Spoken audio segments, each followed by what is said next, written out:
यहाँ आपको अपडेट करेंगे। इस्लामाबाद की एहतसाब अदालत ने हसन और हुसैन नवाज के वारंट गिरफ्तारी मुअत्तल करने की दरखास्तों पर फैसला महफूज कर लिया है। मजीद जानते हैं डॉन न्यूज के नुमाइंदे उमर बर्नी से। जी उमर, अपडेट कीजिएगा।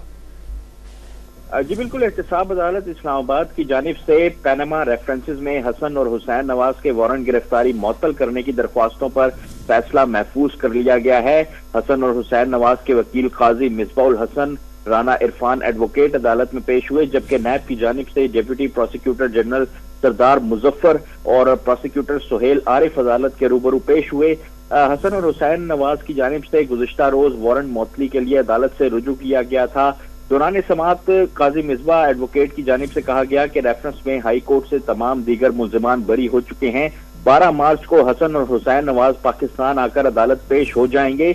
नायब प्रोसिक्यूटर सुहेल आरिफ की जानिब से मौक़िफ़ अपनाया गया कि 2 वारंट गिरफ्तारी पहले से ही मुअत्तल कर दिए गए हैं। मुल्जिमान खुद आकर अदालत सरेंडर कर सकते हैं, खुद अदालत पेश हों, मुल्जिमान को अदालत पेश होने का मौका दिया जाए। अदालत की जानिब से नायब के मौक़िफ़ के बाद दोनों की वारंट गिरफ्तारी मुअत्तल करने की दरख्वास्तों पर फैसला महफूज कर लिया गया है और हसन और हुसैन नवाज की दरख्वास्तों पर महफूज फैसला दिन 2 बजे सुनाया जाएगा। जी बहुत शुक्रिया उमर बर्नी अपडेट करने के लिए।